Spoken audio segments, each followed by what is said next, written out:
एक पिता के 3 पुत्र थे। एक पिता के 3 पुत्र थे।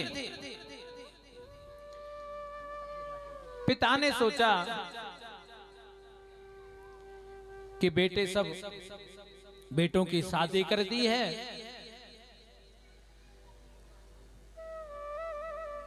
जब बेटों का की शादी हो जाती है कहते हैं कि भैया मेरा काम अब हो गया है, क्यों ना मैं अब भगवान के धामों के दर्शन कर। जब कार्य पूरा समझकर कि कुछ भार तो देखते हैं कि बच्चों को भी कुछ भार देना चाहिए, कुछ क्या करते हैं क्या नहीं करते हैं, कि जब सारा काम काज माता पिता ही करते रहेंगे तो बच्चों पर क्या जोर पड़ेगा। कहने लगे महाराज तीनों बेटा बहुओं को बुला लिया कि बेटा बहुओं हम तो भैया गंगा सागर जा रहे हैं, भगवान का स्नान ध्यान कर कर हो सकता है वहां से और भी कहीं अन्यत्र हमें जाना पड़ जाए,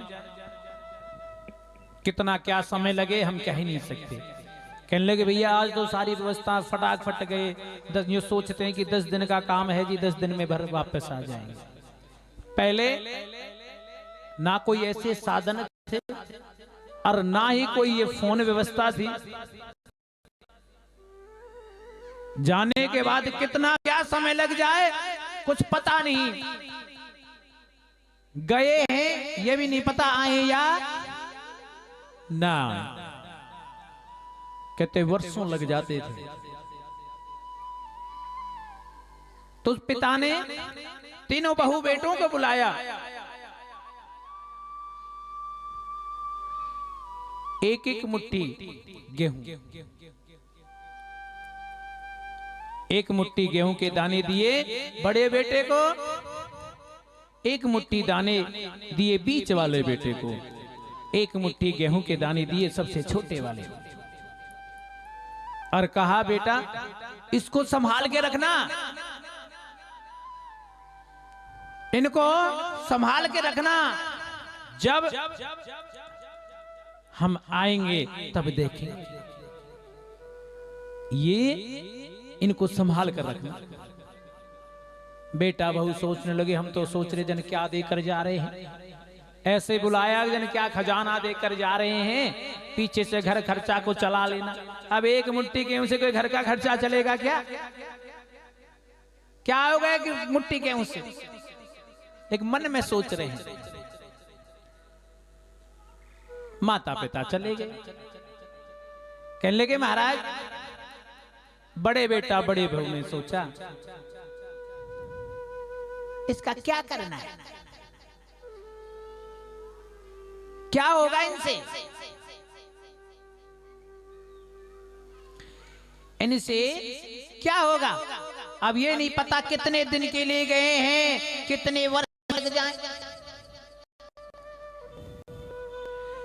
कितने वर्ष लग जाएं, अब ये उन्हें पता आए या ना आए, कब तक क्या संभाल कर। बड़े बेटा बहू ने वो गेहूं के एक मुट्ठी दाने बाहर फेंका, अब बीच वाले बेटा बहू ने सोची कि कह कर गए हैं, कह कर गए हैं, कोई नहीं एक पोटली में बांध लिया, आएंगे जब दिखा देंगे। पोटली बांध के अंदर रख दी। अब तीसरे थे बेटा बहू, उनके अंदर प्रभु का ज्ञान था, उन्होंने सोचा कि एक मुट्ठी गेहूं यदि हमें माता पिता देकर गए तो कोई ना कोई तो कारण होगा, कोई ना कोई तो कारण होगा। वर्षों लग जाएंगे, कितने वर्षों में आए ये भी नहीं पता, ये यदि देख कर गए तो कोई न कोई कारण होगा। उसने मन में सोचा कि इन गेहूं को खेत में बो दिया जाए। एक मुट्ठी गेहूं को एक छोटी सी खेत की जगह में बो दिया। कहते हैं एक मुट्ठी से एक मन गेहूं हो गए, एक मुट्ठी गेहूं। फिर उसने एक मन जो गेहूं हुआ उसको फिर बो दिया। एक मन से वो 50 मन हो गया, 50 मन को फिर बो दिया। तो कहते हैं पूरा गोडाउन भर गया।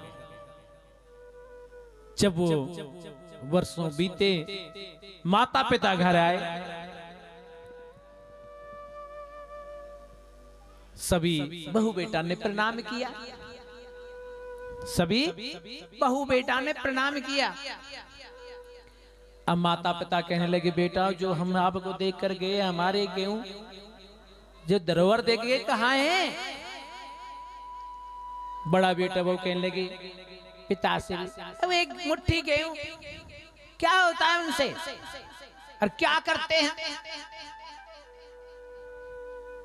अब भला हमने तो उनको बाहर फेंक दिया था। कहने लगे ठीक है। बीच वाले बेटे को बुलाया, बेटा कहाँ है जो हम आपको गेहूं देकर कर गए थे, किन किन रखना है आपको? कहने लगे महाराज, बीच वाले बहू बेटे ने वो गेहूं की पोटली ला कर दे दी, एक मुट्ठी में बंधी हुई। कहने लगे ये लो, ये तुम्हारी धरोहर, देखो इसको तो घुन आदि सब खा गया। कहने लगे ठीक है बेटा। अब छोटे वाले को बुलाया, अरे गेहूं कहाँ है बेटा?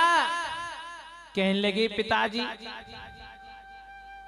तुम्हारे जो गेहूं है मैं यहां तो दिखा नहीं सकता, तुम मेरे साथ चलो। पूरा गोडाउन भरा हुआ कि ये लो पिताजी आपके एक मुट्ठी गेहूं ये संभाल के रख रखे हैं मैंने। बोलो गोविंदा भगवान की जय, बोलो शंकर भगवान की। तो कहते हैं भैया ये वही ज्ञान की बात है जो बुजुर्ग जो चीज बताते हैं और जो कहते हैं ना उसको करना चाहिए। क्योंकि माता पिता कभी भी अपने पुत्र के लिए अपनी संतान का अहित नहीं चाहते हैं, ये केवल जिम्मेदारी सौंपते हैं और जीवन में कैसे जिया जाए, क्या करना चाहिए वो समझाते हैं। लेकिन आजकल तो कहते हैं माता पिता को कौन क्या समझते हैं। यदि सही ज्ञान माता पिता देते हैं तो बालक कहता है कोई बात नहीं टिकले, कहते हैं हरियाणा में, कोई बात नहीं हम अपने आप कर लेंगे, हम बहुत होशियार हैं, तुमको भी हमने देखा क्या किया। तो कहते हैं कभी भी माता पिता अपनी संतान का हित नहीं चाहते हैं। माता पिता का सम्मान करो, उनकी सेवा करो, यही सबसे बड़ा धर्म है। बोलो हर हर महादेव, हर हर महादेव, हर हर महादेव। कहने लगे महाराज, जिसे कहते हैं ना जैसा बोओगे वैसा ही फल पाओगे। यदि बबूल का बीज बोओगे तो कांटे ही पैदा होंगे,